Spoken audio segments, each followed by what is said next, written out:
Hello guys, तो कैसे हैं आप सब। उम्मीद है सभी खैरियत से होंगे। आज मैं एक और न्यू मानवा स्टार्ट करने वाली हूँ जिसका नाम है I became the young villain sister in law.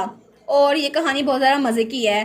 तो चले बिना किसी देरी के कहानी शुरू करते हैं। कहानी की शुरुआत होती है और हमें एक महल दिखा रहता है और वहाँ पे हमारी सोचती है लाइफ किसी को भी फेवर नहीं करती। लेकिन तब हमें हमारी हीरोइन दिखा जाती है जिसके पिंक बाल थे और पिंक की आईज थी। तो वो कहती है लेकिन मैं तो बस एक नई लाइफ जीना चाहती थी। और तब एक बच्चा उसने उसे गले लगाया हुआ था। तो वो बच्चा कहता है एलिया प्लीज मेरे भाई को डाइवोर्स ना देना ना। और वो बच्चा, उसका नाम था कैलिब इंडिजेंटिया और वो ग्रैंड प्रिंस था इंडिजेंटिया डची का। और वो सोचती है आखिर ये बच्चा ये ऐसे मुझे गले क्यों लगा रहा है और ये तो मेन विलेन है ना। तो वो बच्चा कहता है प्लीज मत जाओ ना। तो तब वो बच्चा कैलिब कहता है क्या तुम्हें हमारे साथ रहना पसंद नहीं है। तो वो कहती है नहीं ऐसी कोई बात नहीं है। लेकिन जब वहां पर देखती है तो वहां पे एक और लड़का खड़ा हुआ था। तो वो सोचती है ये इसलिए क्योंकि मेरी सैड्रिक के साथ कॉन्ट्रैक्ट मैरिज बिल्कुल खत्म होने वाली है। और तब हमें वो लड़का दिखा रहता है। वो कहती है ये है सेड्रिक कैडिसल और ये ग्रैंड ड्यूक है इंडिजेंटिया फैमिली का। और तब वो कहता है कैलिब प्लीज एलिया को तंग ना करो। तो कैलिब कहता है नहीं एलिया तुम हमें छोड़ कर नहीं जा सकती। तो एलिया कहती है क्या हो गया है। वो कहता है क्योंकि तुम्हारे बगैर एलिया मेरा भाई तो बिल्कुल एक बेवकूफ बन जाता है और उसके हाथ में तो बहुत सारे जख्म आते हैं और उसके हाथ में कितनी सारी चोट लगती है ना। और रात को मुझे बहुत ज्यादा डर लगता है। मुझे लगता है मेरे बेड के नीचे कोई मॉन्स्टर है। तो प्लीज क्या तुम नहीं जाओगी ना। प्लीज मेरे भाई को डिवोर्स ना दो ना। लेकिन वो सोचती है लेकिन कैलिब तुम्हें क्या पता तुम्हारा भाई तो पूरी दुनिया में सबसे ज्यादा स्ट्रॉन्गेस्ट है और ये वाउंड जो उसके हाथ में आते हैं वो 100 सोल्जर के साथ लड़ने के बाद आते हैं। और जो मॉन्स्टर तुम्हारे बेड के नीचे है ना वो तो असल में तुम उन्हीं को कंट्रोल करोगे क्योंकि असल में तुम तो डार्कनेस के विजिट बनने वाले हो जो कि बहुत ही ज्यादा ताकतवर होने वाला है। तो उसका भाई कहता है बस कर दो कैलिब, एलिया बहुत ज्यादा अनकंफर्टेबल लग रही है उसको छोड़ दो। तो वो कहता है कैलिब जरा इधर आओ मेरी बात क्यों नहीं सुन रहे। तो हमारी एलिया सोचती है एक मिनट की बच्चे पे इतना गुस्सा क्यों हो रहा है। तो वो सोचती है मुझे इसे कंफर्ट करना चाहिए। लेकिन तभी सैड्रिक उसका भाई आता है और उस बच्चे को पीछे कर लेता है। तो वो लड़की कहती है एक मिनट रुको सही एक्सक्यूज मी। तो तब वो कहता है कैलिब मैंने तुम्हें कहा ना एलिया के लिए चीजें मुश्किल ना बनाओ। लेकिन तब कैलिब को बड़ा गुस्सा आ रहा था और तब वो उसको पीछे धकेलता है। वो कहता है कितना शोर करते ना तुम तो बिल्कुल एक इडियट हो। इस जरा अच्छी लड़की को छोड़ रहे हो। तुम तो सबसे ज्यादा इडियट हो। आखिर तुम एलिया को अबंडन कैसे कर सकते हो और तुम उसे जाने कैसे दे सकते हो। तो तब सैड्रिक कहता है ये सब कुछ मैं अपनी मर्जी से नहीं कर रहा, वो जाना चाहती है इसलिए यहाँ से जा रही है। तो तभी हमारी एलिया वहां पर आती है। वो कहती है क्या हो गया एक मिनट रुको तो सही, तुम लोग लड़ क्यों रहे हो। और उन दोनों के दरमियान आ रही थी और दोनों बिल्कुल फाइट के मूड में थे। लेकिन वो सोचती है आखिर इन दोनों भाइयों के साथ मसला क्या है, ये लड़ी क्यों जा रहे हैं और आखिर ये सब कुछ शुरू कैसे हुआ। और तब वो हमें बताती है एक दिन अचानक से जब मैंने अपनी आंखें खोली तो मैं किसी और इंसान की बॉडी में थी। और तब मैंने कहा आखिर यहाँ पर हो क्या रहा है। और जब मैंने अपनी दोबारा आंखें बंद की और फिर से खोली तो तब मुझे एहसास हुआ मैं तो रीइंकार्नेट हो गई हूँ और मैं किसी लड़की की बॉडी में हूँ। और मुझे ये नहीं याद कि जिस पर्सन की बॉडी को मैंने पोजेस की है उसकी मेमोरीज क्या है क्योंकि मुझे उसके बारे में कुछ भी नहीं पता सिवाय इसके कि मैं एक नावल में हूँ। और जिस लड़की की बॉडी को मैंने की है ना उसका नाम एलिया है और वो 23 साल की है। इसके अलावा मुझे उसके बारे में कुछ नहीं पता। लेकिन जब मैं यहाँ पर आई तो मैं एक हट में थी और मुझे लगा शायद मैं एक एक्स्ट्रा कैरेक्टर हूँ ना तो शायद ऑथर को भूल गया होगा मैं यहाँ पे एग्जिस्ट करती हूँ। लेकिन तब वो सोचती है फिर भी एक फॉरेस्ट जहाँ पे इर्द गिर्द कोई भी नहीं है ये कितना अच्छा है ना, अब मैं आराम से यहाँ पर रह सकती हूँ। तो तब वो वहाँ बाहर देखती है। वो कहती है आज का मौसम तो बहुत ज्यादा अच्छा है ना तो मुझे शायद वॉक करने जाना चाहिए। और उसके बाद वो वहाँ ट्री के नीचे बैठ गई थी। वो सोचती है हवा तो कितनी मजे की चल रही है ना। लेकिन एक चीज मुझे बहुत ज्यादा पसंद है कि चीजें मेरे लिए काम कर रही हैं क्योंकि ये पोजेशन मेरे लिए एक अपॉर्चुनिटी हो सकती है ना। तो तब वो पूरे जंगल में इधर उधर घूम रही थी और वो सोचती है बाकी फीमेल लीड्स की तरह मुझ पे कोई रिस्पॉन्सिबिलिटी नहीं है और मैं आराम से कहीं भी घूम सकती हूँ। और तब वो एक रैबिट के पास आई थी। वो उसे कहती है हेलो। लेकिन वो रैबिट उसके पास से भाग जाता है। वो सोचती है ठीक है फॉरेस्ट तो बहुत ज्यादा बड़ा है ना तो मुझे आराम से घूमना चाहिए। लेकिन तभी उसे किसी की आवाज आती है। तो तब एक वुल्फ एक बच्चे के पीछे पड़ा हुआ था। वो कहती है क्या ये बच्चा है। तो वुल्फ उसके पीछे ही था। तो वो जल्द से भागती है। वो कहती है ओए बच्चे इधर आओ मेरे पास। तो वो बच्चा उसको देखता है। वो कहती है जल्दी करो ना वो वुल्फ तुम्हें मार देगा। लेकिन तभी वो बच्चा उसकी तरफ बढ़ता है। वो सोचती है अब मुझे क्या करना चाहिए। मुझे लगता है कि सोचने का टाइम है, मुझे करना ही होगा, मुझे इस बच्चे को प्रोटेक्ट करना ही होगा वरना ये वुल्फ हम दोनों को मार डालेगा। लेकिन पता नहीं ये काम करेगा या नहीं। और तब वो वुल्फ उसकी तरफ छलांग मारता है लेकिन हमारी हीरोइन उसको एक किक मारती है और वो दूर जा गिरता है। तो वो कहती है क्या ये यहाँ पे भी काम कर गया। तो तब वो वुल्फ गिरा हुआ था। तो वो कहती है सच्ची ये काम कर गया, क्या मैं सच में इतनी ज्यादा स्ट्रॉन्ग हूँ। तो वो बच्चा कहता है क्या ये मर गया। वो कहती है हाँ अब ठीक है तुम्हें कोई भी डरने की जरूरत नहीं है, अब मैं तुम्हारे साथ हूँ। लेकिन जब उस बच्चे को देखती है तो बच्चा कहता है मैं बहुत ज्यादा खुश हूँ, थैंक यू सो मच मुझे बचाने के लिए। तो तब उस बच्चे के कंधे पे रखती है और कहती है क्या यून, क्या ये तुम ही हो? तो वो सोचती है नो वे, ऐसा नहीं हो सकता। मुझे सच में लगता है ऐसा नहीं हो सकता, क्योंकि यून वो पुरानी लाइफ में मेरा भाई था, लेकिन वो हॉस्पिटल में था, और अभी यून इस नावल की दुनिया में क्या कर रहा है? वो कहती है यून, क्या सच में ये तुम ही हो? तो वो उस बच्चे को देखती है तो उसके बाल व्हाइट थे। वो सोचती है मेरे भाई के बाल भी बिल्कुल ऐसे ही थे, लेकिन यून वो तो मर चुका था ना, आखिर वो यहाँ पे कैसे हो सकता है? तो बच्चा कहता है आखिर अब ये यून कौन है? तो वो कहता है मेरा नाम यून नहीं है, मैं आर्चड्यूक हूँ एम्पियर फैमिली से, और मेरा नाम कैलिब है, कैलिब इंडिजेंटिया। तो वो कहती है क्या? लेकिन तभी वो सोचती है एक मिनट, ये नाम ये तो मैंने कहीं सुना था ना, और तब उसके दिमाग में सारे पजल्स फिक्स हो रहे थे। तो वो सोचती है ये बच्चा ये तो उसी नावल का एक कैरेक्टर है ना, और ये तो उस नावल का मेन विलन है। और तब वो बताती है यून मेरा भाई, उसको एक रियल इलनेस थी जिसकी वजह से वो हर वक्त हॉस्पिटल में पड़ा रहता था, और वो तो बहुत ज्यादा यंग था, लेकिन फिर भी उसको ट्रीटमेंट के लिए बहुत ज्यादा कड़ी चाहिए होती थी, और मैं नेशनल टाइक्वांडो टीम में थी, जिसकी वजह से मैंने उसे प्रॉमिस किया था कि एक दिन मैं उसके लिए गोल्ड मेडल लेके आऊंगी, और वो बड़ा खुश था। उसने कहा था हाँ जरूर, मैं आपका गोल्ड मेडल देखना चाहूंगा, और एक दिन मैंने गोल्ड मेडल जीत भी लिया यून के लिए। मैं बहुत ज्यादा खुश थी, और जब मैं हॉस्पिटल में उसके लिए फूल लेकर आई तो तब मुझे पता चला कि यून मेरा भाई वो गुजर चुका है। लेकिन तब मैं बहुत ज्यादा परेशान हो गई, और मुझे लगा नहीं ये सब कुछ ऐसे खत्म नहीं हो सकता। और मेरे भाई ने सबको कहा था कि जब तक मेरी बहन का मैच खत्म ना हो जाए उसको कोई कुछ ना बताए, और यही मेरे भाई की विश थी। लेकिन उसके बाद मैंने किसी की भी कोई बात नहीं सुनी, और ना ही जर्नलिस्ट और ना ही किसी रिपोर्टर को अपने पास आने दिया। हालांकि मैंने गोल्ड मेडल जीता था, लेकिन फिर भी मैं रियलिटी में वापस नहीं आई, और मैं इंटरनेट की एडिक्ट बन गई। और तभी इंटरनेट सर्फ करते करते मुझे एक दिन एक वेब नॉवल का कवर मिला, और तब उसमें मैंने किसी को देखा, और उससे मैं अपनी नजर हटा नहीं पाई। वो था यून, वो लड़का, वो बिल्कुल सेम टू सेम मेरे भाई की तरह दिखता था, और मुझे लगा था ये मेरा भाई है। और तब मैं पूरा दिन पूरी रात उसी को देखती रहती थी, क्योंकि वो कैलिब वो मेरी आंखों के सामने है, जो मेरे भाई के साथ रिजेंबल करता है। तो कैलिब कहता है ऐसा लगता है कि आपने मुझे किसी और को समझ के प्रोटेक्ट किया है, लेकिन मुझे माफ कीजिएगा कि मैं वो नहीं हूँ। तो वो कहती है क्या इसकी तो आवाज बिल्कुल यून की तरह है। तो वो कहता है थैंक यू सो मच मुझे बचाने के लिए, आप मेरी बेनिफैक्टर है, तो मैं आपको अपना ग्रेटिट्यूड पेश कर दूंगा, प्लीज मुझसे कंफर्टेबली बात कीजिए। तो वो कहता है वेल अगर मैं हर्ट ना हुआ होता तो मैं भी यहाँ चला जाता अपना मैजिक यूज करके। तो वो कहती है एक मिनट, इसने कहा ये हर्ट हुआ है, लेकिन तब वो देखती है तो उसके हाथ में चोट लगी हुई थी। वो कहती है तुम्हारे हाथ तो खून निकल रहा है ना? वो कहता है नहीं नहीं इतना ज्यादा नहीं है। वो कहती है क्या हो गया है, जख्म तो जख्म ही होता है ना, चाहे छोटा हो या बड़ा। तो तब उसके हाथ में बहुत ज्यादा चोट लगी हुई थी, और उसके पाम में बिल्कुल ऐसे था जैसे किसी ने कुछ मारा हो। तो वो कहती है आखिर इसकी पाम में ऐसे निशान क्यों है? लेकिन तब वो कहती है फिक्र ना करो, और अपनी स्लीव फाड़ती है। वो कहती है मेरी कॉटेज पास ही है, तो तुमको वहां पे लेके जाती हूँ, ठीक है, मैं करीब ही रहती हूँ। तो तब उसने वो पट्टी उसके हाथ बांधी थी। वो कहते थैंक यू। वो कहती है रास्ता इस तरफ है, तो मेरे साथ चलोगे? लेकिन जब उसको देखती है तो वो कहती है एक मिनट कैलिब, क्या तुम्हारी टांग को भी चोट आई है? वो कहते हैं हाँ, मुझे लगता है कि पहले मोच आ गई थी, लेकिन ठीक है मैं चल सकता हूँ। वो कहती है नहीं नहीं ये तो बहुत ज्यादा दर्द कर रहा होगा ना? वो कहता है नहीं ये दर्द नहीं कर रहा। वो कहती है तुम लंगड़ा के चल रहे हो और तुम कह रहे हो दर्द नहीं कर रहा, प्लीज मुझे बताओ ना। तो वो बिल्कुल खामोश था। तो वो सोचती है क्या ये इतनी जल्दी डिप्रेस कैसे हो गया, ऐसा तो नहीं इससे लग रहा मैं इसको डांट रही हूँ। तो तभी वो कुछ नहीं बोलता। वो सोचती है ठीक है मुझे पता है इसको ऐसा ही लग रहा होगा, क्योंकि कैलिब वो तो सबको लगता था वो एक लूजर है, इसलिए कोई इस पर ध्यान नहीं देता था, और कोई भी उसको पसंद नहीं करता था, और हर कोई कहता था तुम्हें मैच्योरली परफेक्टली हर चीज में अच्छा होना चाहिए, और हर कोई तुमसे डिसपॉइंट हो जाएगा अगर तुमने ऐसा ना किया तो।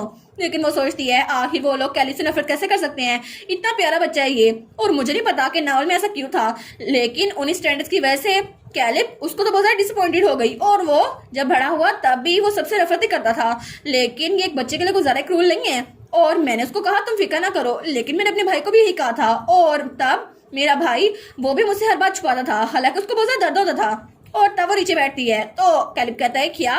वो कहती है जल्दी करो ना, मेरी पीठ पे बैठ जाओ, मैं तुम्हें उठा के ले जाती हूँ। वो कहता है क्या आखिर तुम ऐसा क्यों करोगी? वो कहती है तुम्हारी टांग पे चोट लगी है ना, मैं तुम्हें पिगी बैग राइड दे देती हूँ। तो वो कहता है आखिर तुम कर क्या रही हो? तो वो कहता है नहीं ये इतना भी ज्यादा चोट नहीं आई मुझे, मैं खुद चल सकता हूँ। लेकिन वो सोचती है मेरे भाई ने भी यही कहा था मैं इतना भी सिक नहीं हूँ, मैं खुद चल सकता हूँ। लेकिन उसके बाद वो चल बसा, और मुझे उसे दिखने का दोबारा मौका नहीं मिला। लेकिन अब मैं यून को देख सकती हूँ कैलिब के अंदर। तो वो कहती है अगर तुम ठीक हो ना तो तुम खुद ही चल लेते, लेकिन मैं तुम्हारे लिए कर रही हूँ, जल्दी करो ना तुम्हारी बहन तुम्हें उठा लेगी। तो वो कहता है लेकिन, और उसके बाद उसने उसे उठा लिया था। वो कहता है आखिर एक लेडी मुझे पिगी बैग राइड कैसे दे सकती है? तो वो कहती है क्यों, अगर तुम्हारी बड़ी बहन यहाँ पर होती तो तुम्हें पिगी बैग राइड नहीं देती।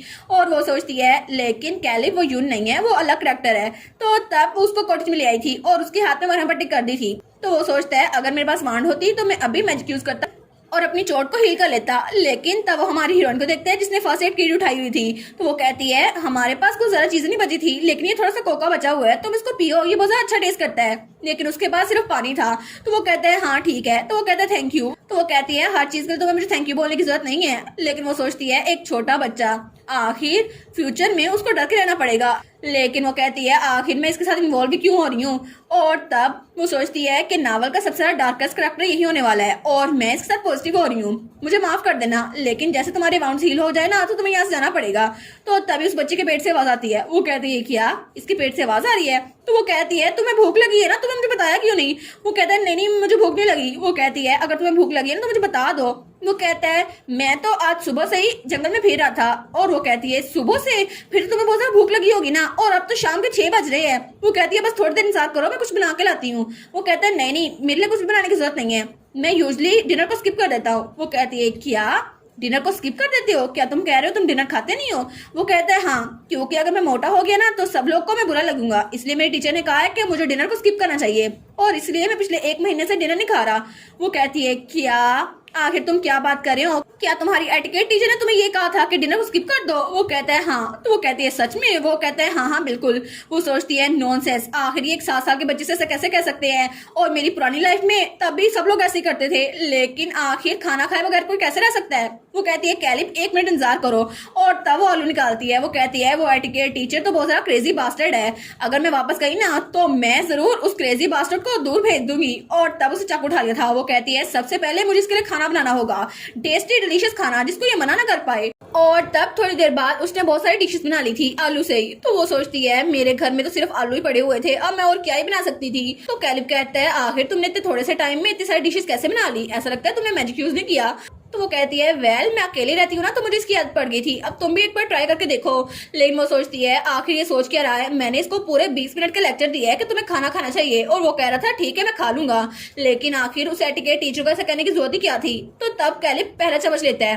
तो तब वो कहते हैं लगता है कि मिर्च थोड़ी ज्यादा है लेकिन फिर भी ये ठीक है। वो कहती है अच्छा हुआ तुम खा तो रहे हो ना। लेकिन तभी वो आलू को देखता है और तब वो कहती है ये पोटैटो पैनकेक है, तुम इसको खाओ ना, जब बारिश होती है तो हम इसको खाते हैं, बड़ा मजा आता है। वो कहता है ठीक है मैं खुद खा लूंगा। तो वो कहती है नहीं नहीं मैं खिलाती हूँ तुम्हें। और उसके बाद वो उसके मुंह में चम्मच डालती है। तो वो कहती है अब बताओ ये कैसा है। तो वो कहता है ये तो बहुत ज्यादा अमेजिंग है, जब भी बारिश होगी ना मैं याद रखूंगा। और उसके बाद उन्होंने खाना खा लिया था। वो कहती है ठीक है इतनी जल्दी ना खाओ, मैं तुम्हारे लिए और बना दूंगी। और वो सोचती है जैसे ये ठीक हो जाएगा ना तो मुझे इसको भेजना होगा, लेकिन उससे पहले मुझे इसके लिए और इंग्रेडिएंट्स लाने होंगे ताकि मैं कल इसको और ज्यादा मजे की चीजें बना खिलाऊं।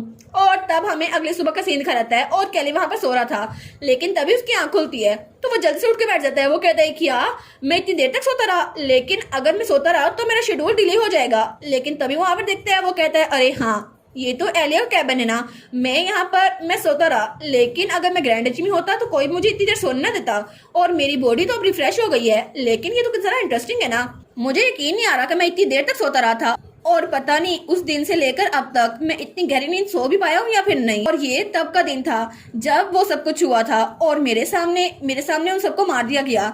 लेकिन तभी उसे आवाज आती है क्या तुम उठ गए, और वहां पे हमारी हीरोइन थी। वो कहती है क्या तुम्हें अच्छी नींद आई, और मैं तो बाजार गई थी चीजें लेने के लिए। वो कहता है क्या, तो वो कहता है तुम बाजार क्यों गई थी।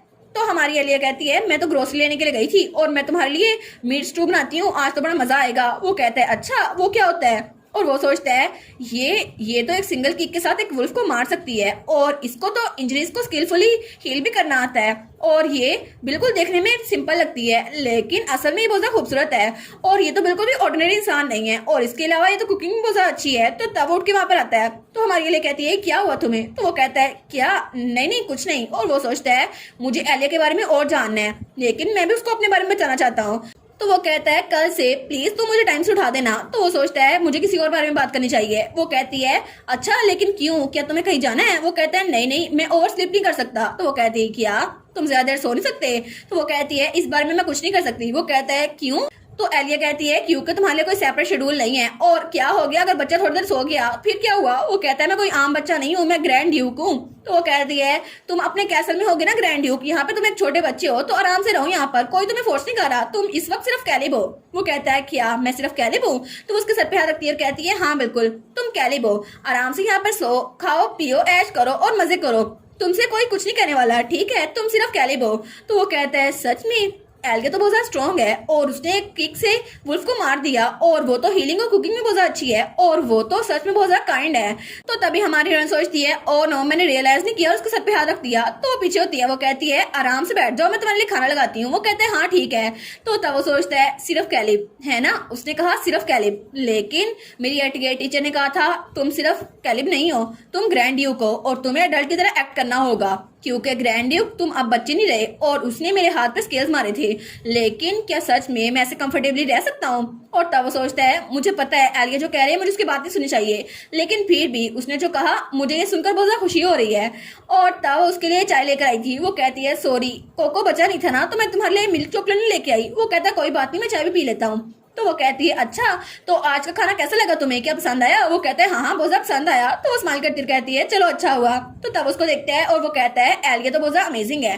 वो कहती है क्या मैं, तो वो कहता है हाँ बिल्कुल। तो वो कहता है क्या ये उस बच्चे की वजह से जिसका नाम यून था, जिसका नाम तुम ले रही थी पहले, ऐसा लगता है कि तुम उसे अच्छे से जानती हो, लेकिन मैं तुम्हारे बारे में जानना चाहता हूँ और मैं भी तुम्हें अपने बारे में बताना चाहता हूँ। तो हमारी सोचती है क्या कैलिब मेरे साथ क्लोज होना चाहता है। तो तब उसको देखती है और वो सोचती है अब मुझे क्या करना चाहिए क्योंकि कैलिब वो तो मेन विलन है ना और मुझे उसके साथ लाइन क्रॉस नहीं करनी चाहिए।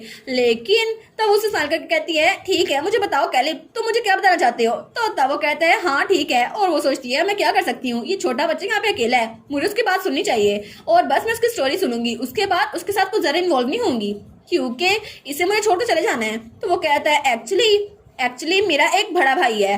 तो हमारी सोचती है क्योंकि मैं कैलिब को विलन बनने से रोक नहीं सकती, इसलिए मुझे कम से कम उसकी कहानी तो सुननी चाहिए ना। तो तब कैलिब अपनी कहानी आगे सुनाता है। वो कहता है मेरा बड़ा भाई, मुझे आपको उसके बारे में बताना है। तो वो सोचती है एज एक्सपेक्टेड ये मुझे अपने भाई की स्टोरी बता रहा है क्योंकि ओरिजिनल स्टोरी जिसका नाम था I won't let you sleep this time, ये तो एक ऐसी कहानी जिसका नाम कोई नहीं भूल सकता क्योंकि इसमें एक करेक्टर है जिसका नाम है सेड्रिक इंडिजेंटिया और वो इसका बड़ा भाई है। लेकिन 10 साल की उम्र में उसने मैजिक सीखा और 13 साल की उम्र में उसने ग्रेविटी मैजिक अच्छे से सीख लिया और 18 साल की उम्र में उसने वेदर मैजिक पे भी कंट्रोल हासिल कर लिया और पहली बार वो दुनिया का सबसे ज्यादा स्ट्रॉन्गेस्ट इंसान बन गया।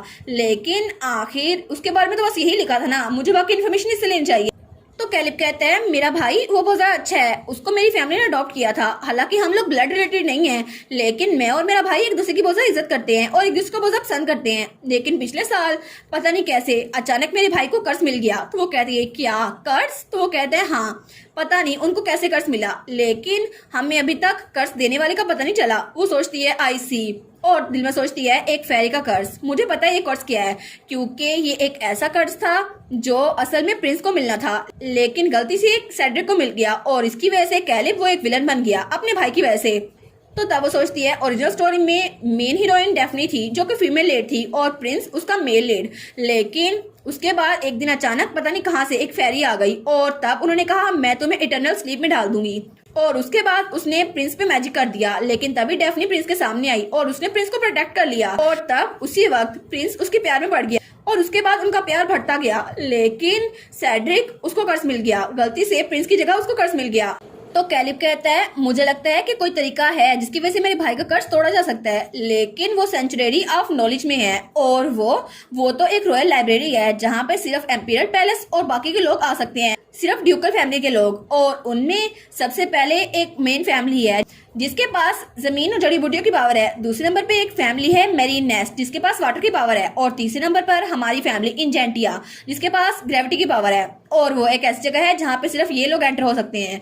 लेकिन वो सोचती है ये नाम तो बहुत ज्यादा मुश्किल है, मुझे तो भूल जाएंगे। तो कैलिब कहता है सबसे फास्ट तरीका यही है कि मेरे भाई का कर्ज तोड़ने के लिए मुझे उस सेंचुरी ऑफ नॉलेज में जाने दिया जाए, लेकिन उसके लिए मुझे ग्रैंड ड्यूक बनना चाहिए। लेकिन मेरा भाई उसने मना कर दिया कि मैं आर्च ड्यूक बनूंगा, वो नहीं, और उसने सारी पावर मुझे छोड़ दी और इसलिए मैं बहुत ज्यादा फिक्रमंद हूँ कि मुझे जल्दी से बड़ा होना है और सेंचुरी ऑफ नॉलेज में जाना है ताकि मैं अपने भाई का कर्ज ब्रेक कर सकूं। लेकिन मुझे लगता है कि कोई तरीका नहीं है क्योंकि ग्रैंड ड्यूक बनने से पहले मैं ऐसा कुछ नहीं कर सकता और अगर मैं सेंचुरी ऑफ नॉलेज में ना गया और मेरा भाई उसको कुछ हो गया तो हमारी सोचती है मैं इसको बता नहीं सकती। लेकिन जिस दिन कैलिब ग्रैंड ड्यूक बनेगा उसी दिन सेड्रिक की कंडीशन बहुत ज्यादा बुरी हो जाएगी और वो उसको बचा नहीं पाएगा। लेकिन वो उसको देखती है और वो सोचती है जिस दिन कैलिब सेंचुरी ऑफ नॉलेज में गया और उसको पता चला कि वहां पे कोई इन्फॉर्मेशन इन्फॉर्मेशन नहीं थी और ना ही उसे फेरी के बारे में कोई इन्फॉर्मेशन मिली। तो तब वो बहुत ज्यादा परेशान हो गया।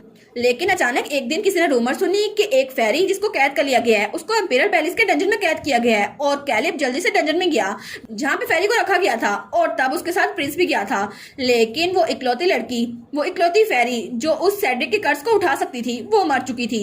और तब कैलिब के पास कोई रास्ता नहीं था और उसे प्रिंस से नफरत होना शुरू हो गई। और उसने कहा मेरे भाई के लिए चाहे कुछ भी हो जाए मैं एम्पिरियल पैलेस के लिए डिस्ट्रक्शन लाऊंगा। और इस तरह उसने ग्रेट डेविल के साथ एक कॉन्ट्रैक्ट किया और उसने ब्लैक मैजिक के लिए खुद को अमेंडमेंट कर दिया। तो हमारी सोचती है इसलिए मैं इसको अभी रोक नहीं सकती क्योंकि इसकी वजह से फ्यूचर चेंज नहीं होगा। इसलिए अपनी सेंसेस में वापस आओ एलिया, तुम कुछ नहीं कर सकती, मैं तो सिर्फ एक एक्स्ट्रा हूँ और ये बच्चा ये यून नहीं है, मेरा भाई नहीं है। लेकिन तब वो खड़ी होती है और उसके पास आने लगती है। लेकिन वो सोचती है जब तक कैलिब इस कैबिन में है तब तक ये बिल्कुल मेरा भाई ही है। और तब उसके पास जाकर उसको गले लगा लेती है। वो कहती है कैलिब तुम ये कर सकते हो, तुम एक आर्चड्यूक बन सकते हो और अपने भाई को बचा सकते हो, मुझे तुम पे यकीन है, तुम कुछ भी कर सकते हो और अगर तुम्हें मेरी हेल्प की जरूरत हो तो मुझे बता देना।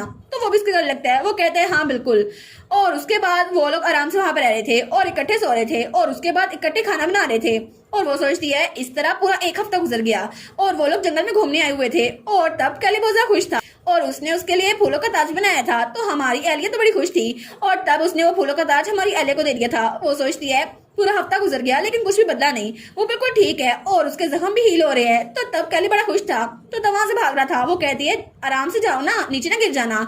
लेकिन तब वो वहां पर एक रैबिट को लेकर आया था और वो रैबिट तो बड़ा खुश था। वो कहती है सच में मुझे लगता है ये रैबिट मुझे पसंद नहीं करता लेकिन ये तुम्हारे पास कितने आराम से आ गया ना।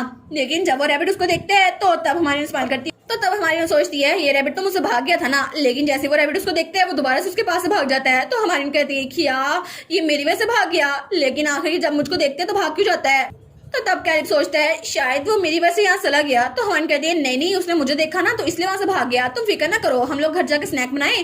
तो तब उसकी तरफ हाथ बढ़ाता है। वो कहते हैं हाँ बिल्कुल, मैं तुम्हारे साथ हाथ पकड़ के जाना चाहता हूँ, तो क्या हम लोग जा सकते हैं। तो एलिया उसका हाथ पकड़ लेती है। वो कहती है क्या सच में। और वो दिल में सोचती है पूरा हफ्ता हो गया है और ये तो अच्छे से ग्रो हो रहा है और ये इसके अमाउंट भी हिल हो रहे हैं और मुझे बहुत खुशी हो रही है।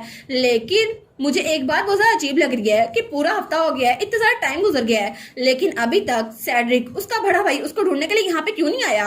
और तब हमें डची दिखाई जाती है जहाँ पे बर्फ जमी हुई थी हर कहीं और वहां पे खिड़की के पास एक लड़का खड़ा था।